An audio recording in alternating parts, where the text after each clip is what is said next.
Hi children, welcome to the another session of HU Smart. Today we are going to discuss a new topic. It's a national forest policy. This is one of the major topic from forest conservation measures. So we will discuss more about a national forest policy today. What is national forest policy and what are the objectives of a national forest policy? So the introduction of a national forest policy, the government of India adopted a forest policy in 1952, which was further modified in 1988.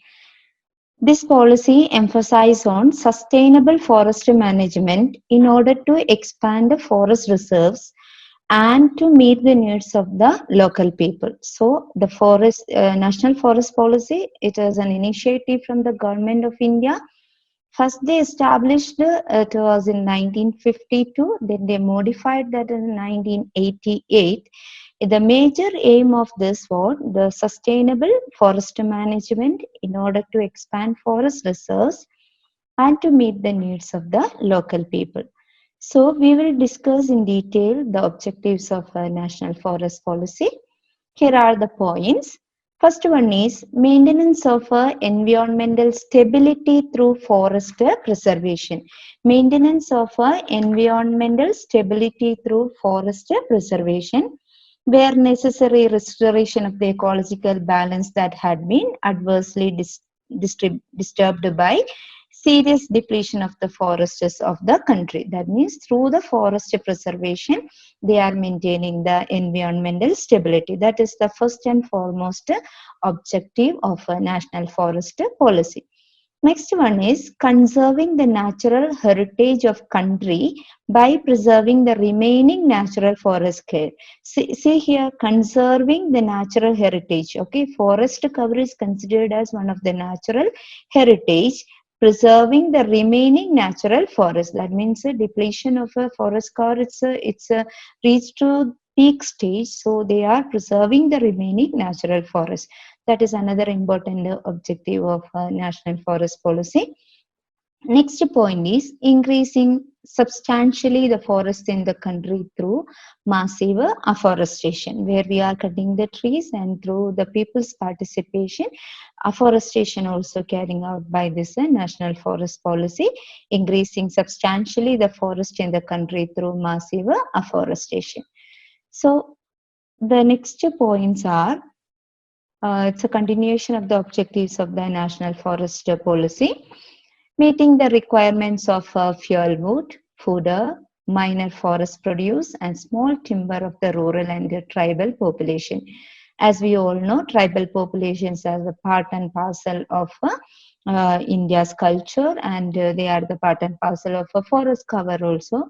So here they meeting the requirements of fuel wood, fodder, minor forest produce, and small timber of the rural and the tribal population. They wanted to satisfy the needs of this rural people or the tribal population also. So national forest policy focusing in that point. Next one is increasing the productivity of forest to meet the essential national needs. Okay, in natural vegetation, 5 different types of vegetation. We discussed the timber is one of the most important product from the forest. So it helps to meet the essential national needs. That means the industrial needs.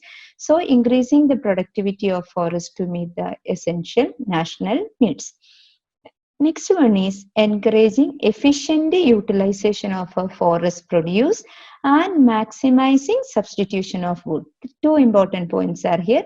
Encouraging efficient utilization. It is not exploitation. Efficiently using the forest produce and maximizing substitution of wood. How maximizing the substitution of wood? Through the afforestation policy. So these are the few points or the objectives of a national forest policy. It's an important question for your examination, board examination. Any 3 to 4 points you can keep remind in your mind. Next important concept is social forestry. Social forestry is one of the best example for people's participation in the conservation measures of forest conservation measures. Okay, so what is social forestry? It refers to the management and protection of forests and afforestation on barren lands. Okay, see here, on barren lands, with the purpose of helping in the environmental, social, and rural development. So they are having a commitment towards the society. So a group of people, NGOs are, that is known as what, people's participation. That a particular management is known as what, social forestry, or their program is known as social forestry. So it refers to the management and protection of a forests and afforestation where on barren lands with the purpose of helping in the environmental, social, and rural development. And here the important point, okay, social forestry is also known as extension forestry, mind forestry, urban forestry, tree farming, Vanamahotsava, recreation forestry, livestock forestry. So these many names are there for the social forestry. We can say these are the synonyms of a social forestry. Any one term you can expect in your question paper, so that you must keep your mind these names. Social forestry is also known as extension of forestry, mind forestry, urban forestry, tree farming, Vanamahotsava, recreation forestry, livestock forestry, etc. So every year, July 1st, we are observing this Vanamahotsava. On that day, lot of afforestation activities carried out throughout the country also.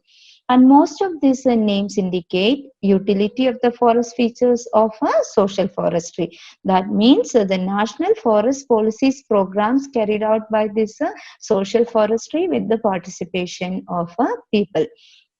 So here are the objectives of social forestry. You will have you will see some resemblance with the objectives of a social forestry and national forestry policy also. Developing local cottage industries by providing raw materials. Cottage industries different types are there.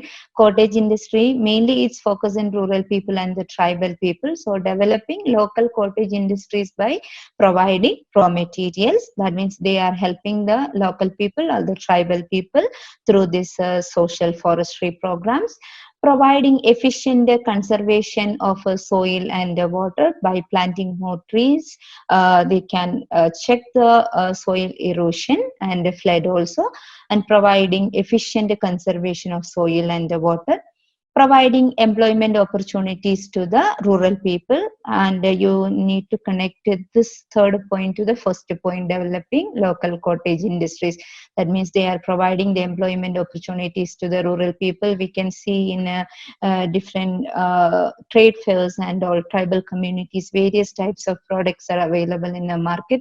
They are make use of this forest products, and they are making those products like different types craft items and shoppies items also, it's available in the market. So providing employment opportunities to the rural people and fulfilling recreational needs of the people. See the national parks, wildlife sanctuaries and all is the part of fulfilling recreational needs of the people. We can take it as an example. So these are the few objectives of social forestry. Few points mentioned here, mainly 4 points mentioned here. You can keep remaining in your mind and just have a look on the objectives of a national forest policy and the objectives of a social forestry.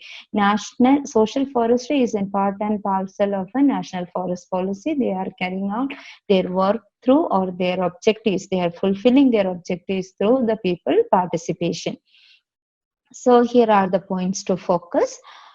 A short note on a national forestry policy, as mentioned in the introduction part. What is social forestry, and what are the objectives of a national forest policy and social forestry? These are the very important questions.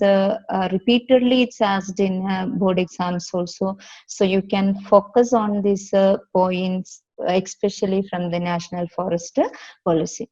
Thank you for watching this video.